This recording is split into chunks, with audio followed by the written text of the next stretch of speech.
Tony D and Little Joan with a screenwriter's rant on the adults. Little Joan's in the background. A movie starring Michael Cera as a man who comes home to his sisters and dealing with family stuff. Smash like and subscribe. Thank you for smash liking and subscribing. Check out my books. Links in the description. Comedy Heart in South Jersey. It's The Pineys, books 1 through 11, available at Amazon.com. Don't forget, Kindle Unlimited is free. Now I'm going to stop on this freeze for a minute because it occurs to me, and I've talked about this before, how people in Hollywood are writing about things that happened 20, 30, 40 years ago. Why? Because they're the older guys and they get to make the movies and greenlight the projects. So you look at this shot and the entire tone of this thing feels like it takes place in like the 90s, I'll say. Maybe the 80s. It's you got a bookstore in the background, people are walking along. This isn't today, right? This isn't 2023. You go on your average street, people this young, they got their phones, right? They're not even together. They're talking on their phones. Maybe it takes place in the past. I'm not totally sure. But the premise of the movie, get back to that, is Michael Cera comes home to his two sisters, and they have never dealt with their mother's death. And this is the goofy sister. The other sister's more stable, but she's angry.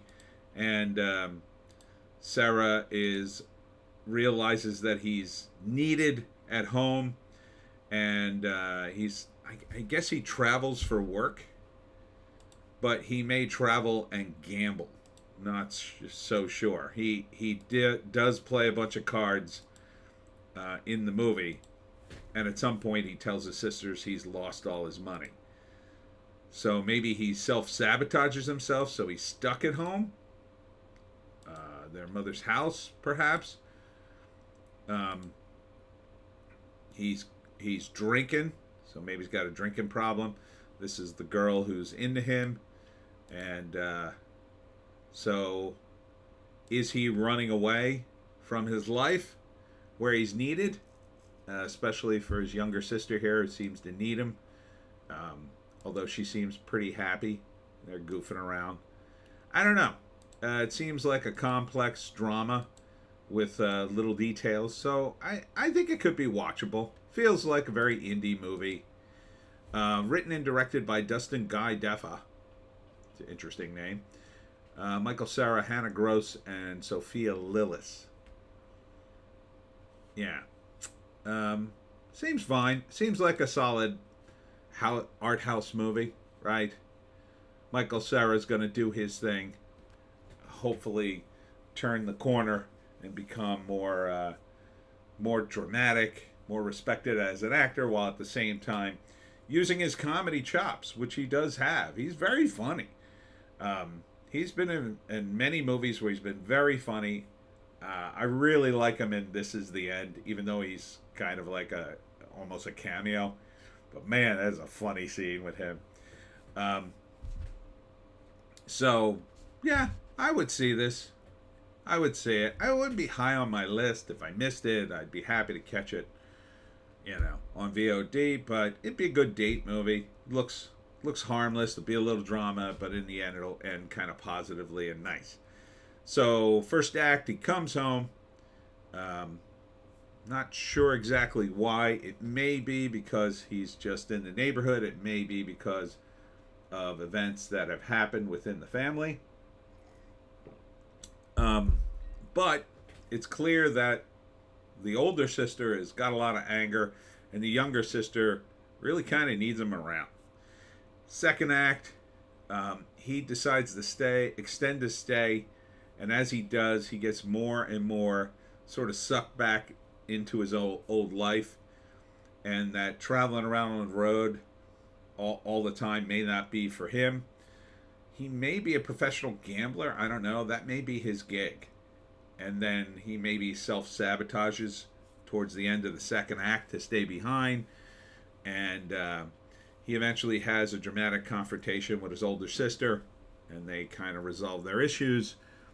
And perhaps he stays. because there is a girl who's into him, and perhaps his life on the road was just an excuse to get away from the family for a while, and now he's needed back and he needs to make the adult decision. So, yeah, wouldn't be a bad date movie, I think, for a couple to see. I mean, it wouldn't end. I don't think it's going to end on a real downer note. I don't think it's going to end on a particularly positive one. It's going to be one of those endings like, well, life goes on, but kind of leaning positive. Let's see. There's a write up here. The plan to make a trip back home as short as possible begins to unravel as Eric finds himself balancing the challenging relationship with his two sisters and his addiction to a local poker game. Oh, okay. So maybe he has an addiction. Maybe he has a real problem. Maybe that's why he was on the road. Maybe he's not a professional gambler, and maybe that's part of the problem. He needs to constantly be on the road because it's the only way he can keep himself from gambling. I don't know. So, it sounds a little darker, but still, I think it's going to end positively, and I think Sarah will make some of the scenes fun. So, I'd like to see him in more movies. He doesn't, he's like the biggest thing in Hollywood for a short time. Now it seems like you never see him. I don't know. Who knew? Who knew? Anyhow, that's it for me, Tony D, and Little Joan. Check us out on Odyssey, BitChute, and Rumble for a more base take. If you can find a more base take, take it. I'll be at the Book Fest at Burlington County Library on Saturday. So check that out. The link is also in the description. Don't forget my books on Amazon up until about June 20th are going to be the same price. And then after that, Amazon is going to have to raise the price. So I will have to. So get your copies of the Pineys today, and we'll see you in the next one.